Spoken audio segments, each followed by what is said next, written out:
Red Twilight, Dawning of Power, Chapter 8. Jacob stares at his old, wrinkled face in the rest stop bathroom. The glass is filthy, and smoke stains cover it and everything else in sight. Once a faithful servant of God, he is now a miserable old man, looking for a new life for himself and his girls. Ashley, age 10. Lizette, age 14.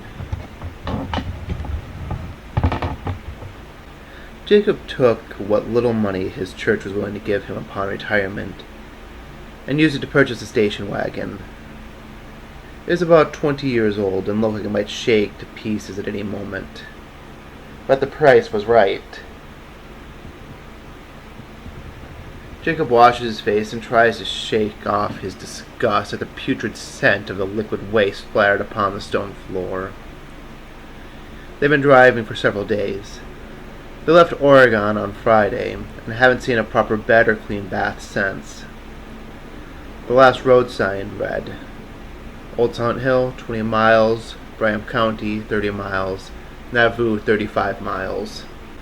How does a man who hasn't questioned himself in 50 years wake up one morning and decide he no longer has the strength to keep serving his God?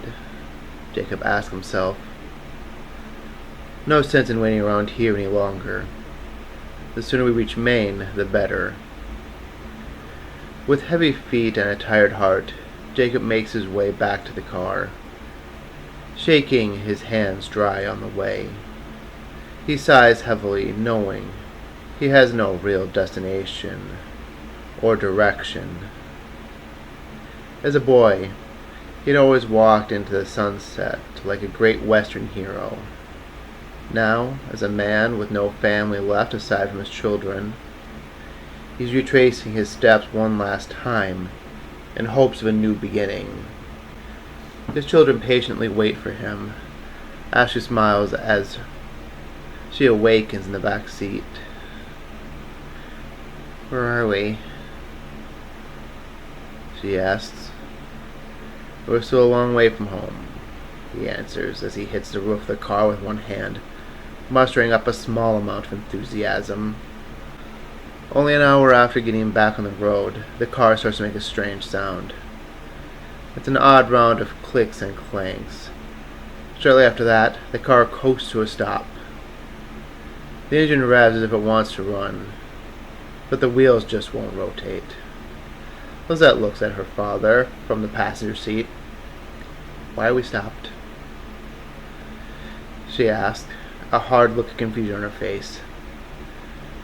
Jacob takes his hat off and scratches his chest and his chin, staring straight ahead with a baffled look on his face. Finally he responds, I don't know. He waits for a moment, then tries to turn over the engine again. But it's only a wet flopping sound that follows and a feeble clicking of the starter. Let me take a look. Jacob gets out and opens the hood of the car. He stares into the steaming, hissing mess and can think of nothing to say but, well, shit. Jacob has worked a handful of engines in his life. He can change his own oil, clean his spark plugs. He knows what a leaking gas line looks like. But this looks like nothing he has seen. He retrieves a rag from the back seat, then reaches into the engine and removes half of a broken transmission casing. I think we're going for a walk, he states as he examines the oily piece of steel. There's some sort of a buffet or something back that way, a handful of miles. If we start walking now, we'll be there around sunset. We can call for a tow from there. Lizette speaks up. Dad, you can't walk that far. Can't we wait for someone to drive by and pick us up? I don't think I've seen another motorist in an hour, he says, cracking his neck and stretching out his aged but sturdy form. Jacob is an old, heavy man with weathered features. He has put on a good amount of weight in recent years, giving him a husky look. but he's still healthy enough. Today, he has chosen to sport a tan polo shirt and matching canvas pants, with a dusty bowler cowboy hat and snakeskin boots. He takes his spectacles off and wipes his face, thinking about the task at hand. It takes some convincing, but he and his children soon begin walking back up the highway in the treacherous summer heat. When you're young, 5 miles isn't such a distance, but when you're 60, every mile tires one's bones. The establishment they eventually reach is a strange-looking place. Neon lights illuminate the Old West-style facade. A bizarre group of vehicles waits out front. Some bikes, an 18-wheeler, a sports car, and an old bus like the kind a Western band might use. The name of the dangerous place is Lamia's Back. There's a picture of a serpentine woman with her ass on the air, looming over the door, which is 15 feet tall and made out of cold steel. Inside, a roguish-looking man greets them. The walls are gray as stone, and the stink of sex and liquor runs strong in the breeze around the joint. It's a rowdy place. There's a live band playing behind a chicken wire gate, and a powerful-looking colored man with a tattoo of the Virgin Mary on his exposed chest looming near the entrance. He gives the three of them a dirty look as they make their way to a table to await hot food and any leads to assistance in their little problem. It appears that the Lamia's Back is a nightclub of some sort, as shortly after they take their seats, a woman takes stage and begins an erotic dance. I can't believe I'm here. I'm seeing this, Jacob thinks. Sitting in a bar with my children, watching a woman undress in front of a bunch of inebriates. The scene is quickly broken, however, when a pair of slick-looking men in silk suits stand up, and a fight breaks out between them and the man that was at the door. Screams of gunshots shatter the air. No more than a few seconds later, the dancing woman morphs into a snake-tailed beast and sinks her fangs into one of the suited men. Soon, all hell has broken loose. The floor breaks open. The room fills with animated corpses. Fighting breaks out all around Jacob, where he stands in shock. There's an explosion to his left. Blood starts to spill from the sprinklers.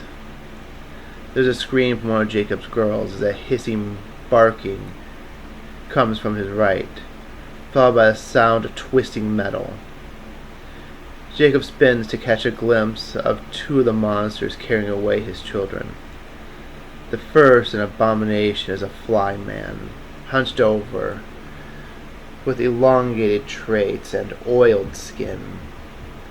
The other is a rickety aged corpse, fades into the murky depths of the bar, to the point where the former holy man can only make out an indistinct shape. He is forced to quickly shake himself awake and accept what he is seeing.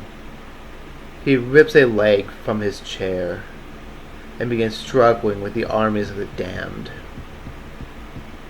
Jacob's eyes burn with a divine rage that only a parent could understand. He squares himself off with one of the evils surrounding him, tightening his grip on his pseudo-mace. He pulls back and takes his first swing ferociously, anger giving him strength well beyond that which a man of his age should have. The force of his blow flings the befouled creature away, toppling two more in the process. Heart filled with spite, Jacob drives the club into another's gut, then across its face, forcing it to the ground. Struggling to hold on to his humanity, he whispers a prayer to himself. Consumed by blood frenzy, He swings the club again and again into the swine, shattering their bodies with most every attack, clearing waves of prey as he tries to catch a glimpse of his children in the mass carnage. Monster after monster falls beneath his fury, until the waves have thinned out, and he finds his girls are nowhere in sight. Grief takes over for a moment. Jacob looks to one of his fallen nemesis and strikes it several more times until his club breaks, cracked beyond the point of usefulness, at which time Jacob discards it and spits on the dead.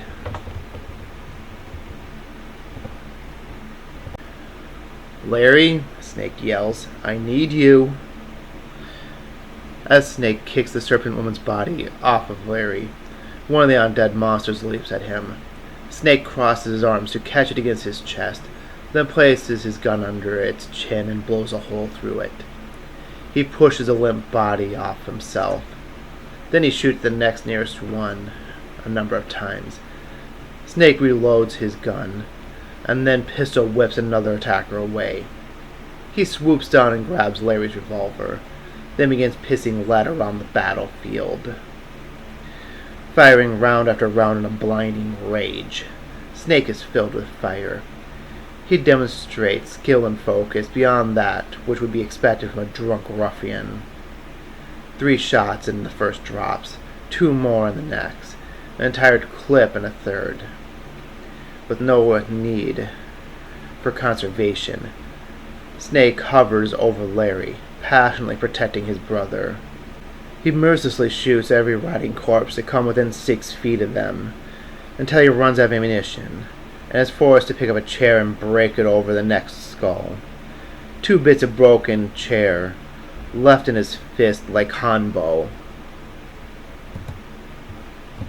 1 shot, 1 kill, El thinks to himself, as he's blowing the heads off of the bartender with a single shot from his jackal. Never be wasteful. Every movement must count. Nothing seems to escape El's eagle eyes. Zombies start leaping over the bar at him. El grabs the nearest one, bends it over the bar. El grabs a steak knife from the table alongside him, and drives it into the supernatural thing's chest. He backhands the second to spin it around, grabs its head with both hands, and cracks its neck. The third comer he round kicks into the wine rack, impaling it with a second kick. El is an artist in hand-to-hand combat, tempered in the fires of war, his steel tested in the trenches of Vietnam. El knows what he can do and what his opponents cannot. This wisdom leaves him with no fear, whether fighting 1 foul or 15. El hears a girl scream. He turns to the sound and spots a monster carrying away a young girl. Raises his jackal to attempt to snipe the fly man. Just in time, he detects his partner, Lacerty. El says over the ruckus, nodding at him. Lacerty nods in return and continues his pursuit of the monster and girl. El leaps back over the bar and tries to find a clean shot, but instead, he is forced to shoot the eyes of another 3 closer zombies. Bugger, he whispers, knowing that he has missed his opportunity to safely lay chase. This clears a path to the pool table, on the other hand, where El grabs a cue. A staff isn't El's preferred weapon, but offers speed and reach. It is lightweight and easy to control.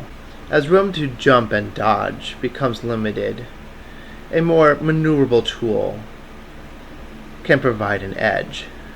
Meanwhile, Lacerty runs at the door to save the girl, but he is met with an unmovable object as the iron door is slammed. Lacerty looks at El, disappointed. El catches the glance and nods in understanding. Nothing Lacerty can do now but resume his primary objective of protecting El, as if either of them need the protection. Lashley picks up two nearby zombies and smashes them against one another, a maneuver one might call the coconut, before commencing to pound them into the ground with his bare hands. Al cracks his former staff over one foe's head, then stabs another with the pointy end of the other half. He swings the bow between two with a clean strike to one, and a rebound to topple another before him. He finally smoothly smashes another, crushing it. Having little experience fighting, Trash grabs a bar stool and, like a lion tamer, thrusts it at a group of undead. One of the corpses grabs the stool away, but Spooky shatters a beer bottle over its head. "Eat shit," Spooky shouts at the fallen monster. Undead gather before them, growling and barking like rabid beasts. Spooky lights a new cigarette on a candle and raises his defenses. Trash looks up at him. "Think that'll work 4 more times?" She turns her attention back to the enclosing swarm. She nimbly leaps away as the creatures start diving at them. One grabs Spooky's leg. He brings his foot up and stomps on its head, collapsing its skull. "What do you say we find out?" Spooky says through his teeth as he dances around a monster. The two of them practically run circles around the zombies until they knock themselves out. It's a good thing they're not smart, Trash hackles. Spooky has never fired a gun. He's trained in knife fighting and Kali stick fighting. But in the end, Spooky only has one useful weapon, his mitts. A hand grabs Spooky from behind. Spooky spins into a crushing elbow strike, then reverses it into a rising hammer hand. Then cannon punches, he crushes his attacker. Trash and Spooky stand butt to protect each other. The next wave move in for an attack. Trash produces a folding knife from her jeans pocket. She spins the blade, holding it to the back of her arm. "You know, I wish I had a gun right now." A monster steps up to grab Trash. Trash pulls its hair back and drives her knife into its chin. Another jumps Spooky. Spooky lets himself get grabbed. If Spooky knows where his enemy's hands are, he knows where their body is. He goosenecks grapples into a counter. He pulls the monster forward into a knee strike, then a dropping elbow. He grips it by the head, spinning it around and pushing it into one of the others to slow their advance. The old boxer and the young punk rocker making a halfway decent pair once they catch their footing. In those few minutes, which felt like hours, the various groups fell the beast. Snake grabs Larry's arm and pulls him up to his feet. "That bitch broke my shoulder," Larry curses. "It's not a bitch," Snake says, pointing at her. "It's a..." He pauses as he looks at it. "Nope, you're right. It's a snake bitch." "I don't care what it is. 10 minutes ago, I was jerking off. Now I'm covered in blood and piss and I can't move my arm," Larry speaks in frustration. "Shoulder isn't broken," Snake points out. "How do you know that?" Larry argues. "Are you a doc now?" "Can you move it?" Snake asks, raising his voice slightly. "Yeah." "Then it's not broken." Snake swoops down and grabs Larry's glasses. "What is this?" Snake holds them out to their owner. I don't know," Larry stutters. "Do you know why you don't know?" Snake asks, leaning in. "Because I dropped my glasses and I can't see." "I know. I'm holding them." "Give them back," Larry asks. "I can't," Snake protests. "They're broken." "Okay. I'll go out, get the other pair from the car." "No." "Why not? I can't fucking see." "You broke that pair while we were in Chicago," Snake explains. Larry leans in aggressively. Then why didn't we fix them in Chicago? Well, we were kind of on a time limit. Snake grabs Larry by the shoulder. Fuck! Larry barks. Stop shouting. Snake pokes his brother's nose. A friendly gesture that he does to settle Larry down. Okay.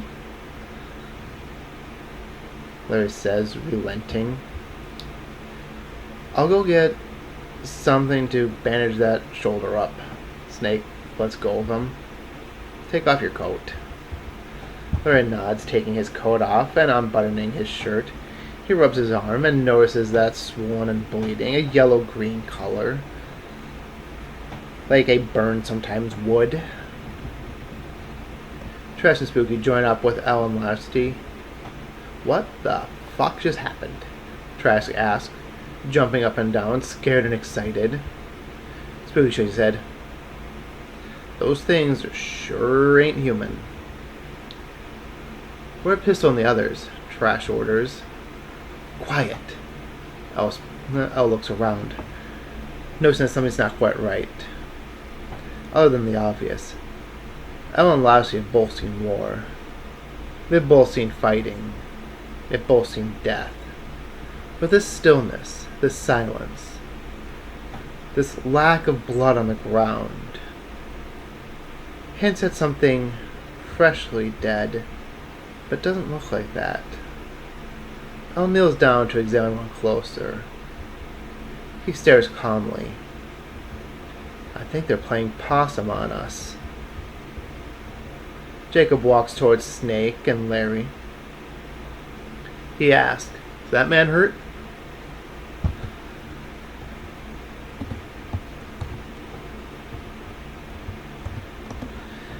Snake points aggressively and says, are you a fucking doctor? Jacob shakes his head, no, I'm a fucking priest. Snake shakes his head in disappointment and covers his eyes with one hand and asks, the faggot kind, I assume? Nope. Jacob boldly stands shoulder to shoulder with Snake. I'm the real thing. A mean motherfucking servant of God. Listen, Father, Snake starts. My brother got bit. I think it's bad. What is his name? Larry. Yours? Snake. Let's take a look. Jacob kneels in front of Larry, who's clutching his arm in agony. Jacob pulls Larry's shirt out of the way to examine the wound. Then he looks at the servant woman on the ground. Like a doctor, he pulls up Larry's lip, then looks at one of his eyes. The holy man sighs a familiar sigh that his children know well. Is that what bit you? Jacob asks. Larry looks drunk with pain. Snake looks at Jacob with concern. What do you think? It's a puncture wound. It's gonna bleed like hell. Jacob looks at the snake woman. I always found a whole damn nest of snakes like that one. Ripped up my arms and legs real good. And do you know what my old lady did to make the swelling stop? She poured vinegar all over the bite. Made the most rank smell you'll ever know. But it ate the venom right out of me. Go find some. I'll fix your brother up in a jiff. Snake nods. For the first time in a long time, he feels gratitude towards another. Snake, Jacob yells as he's walking away. Yes, Father? There's one more thing I need. I've been here with my children. I think they're still in here somewhere. After I help you, I want you to help me. Snake nods. I will, Father. Lance. My name is Lance, Jacob calls out. Snake nods and offers a smug look. All right, Lance. Down in the basement, Pistol calls out to the child he rescued, thinking, what the hell's a 10-year-old girl doing in a sleazy nightclub? The girl crawls out from under a pile of potato bags. Pistol kneels. Hey, hon, how you doing? How are you? He helps her to her feet. Good, thanks. What's your name? Pistol asks in his best kitty voice. Ashley, she responds. What's your name? He starts to answer. Pistol. Charlie. It's a little scary down here. Pistol looks around, making a note of the heavy-looking medieval construction. What happened to your face? Ashley asks, innocently, feeling his scars. Pistol shrugs. Some of it was my bike. Some of it I got fighting. Almost all of it because I did something I knew I shouldn't do. If you knew you weren't supposed to do it, why do it? She asked, not understanding the answer. The man takes a deep breath as he looks to the roof, trying to form a reply.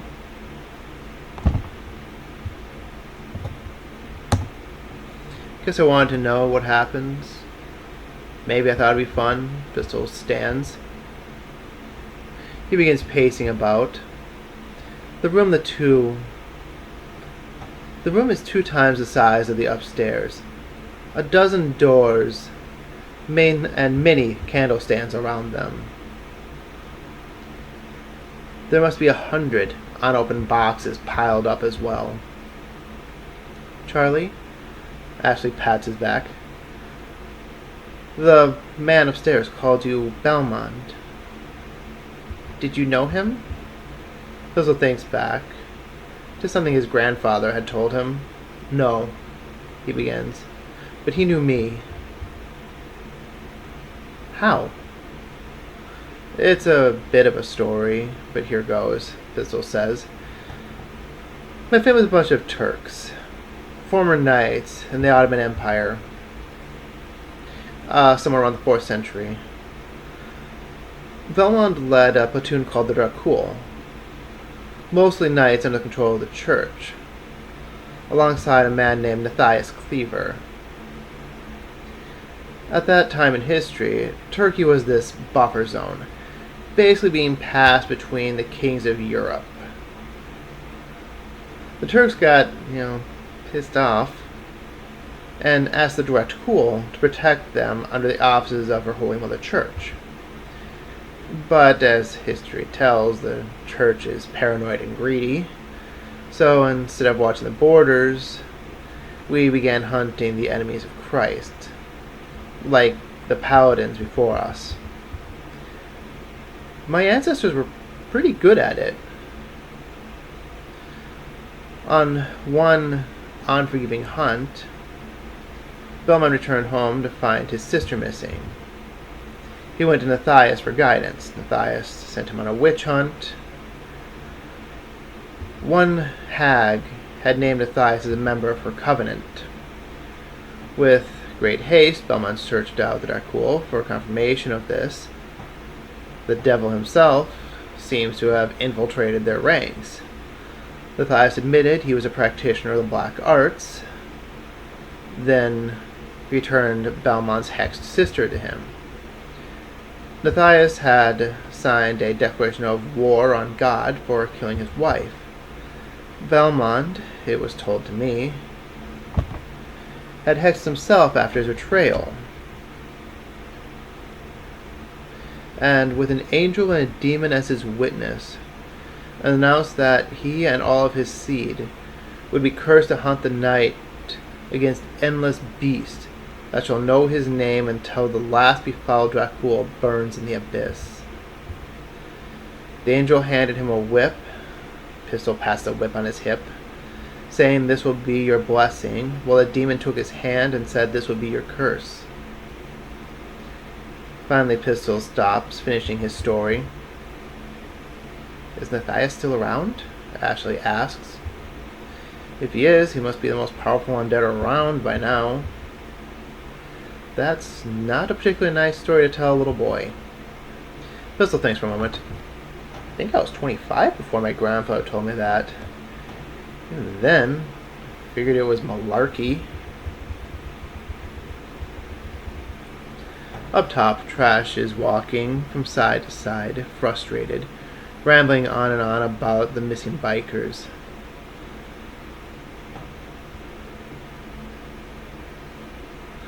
Snake lops a bottle of rubbing alcohol to Jacob. "Lance," he calls out. "That work?" Jacob looks baffled and seemingly unaware of his surroundings. Snake points around authoritatively and addresses the group, taking charge. "Attention, if you will." He points around at everyone as he sits up, surveying the situation. "So over here is my boy Lance. He's a badass motherfucker." He points 2 fingers at Jacob as he's cleaning out Larry's wounds. "A lot of us are dirtbags and are going to help him find his kids. Then we're getting the hell out of here. You all got that?" Al looks up. "It's not happening." Snake stands up, pissed off. "Why not, Baldy?" Al gets up defensively and explains calmly and defiantly. Number 1. That's a 14-inch cold iron door with a 6-inch crossbar for a total of 20 inches of metal you're going to try to break through. That will require a minimum of 3,000 pounds of pressure to break open. 10 of him couldn't match that. He concludes, nodding to Lasserty.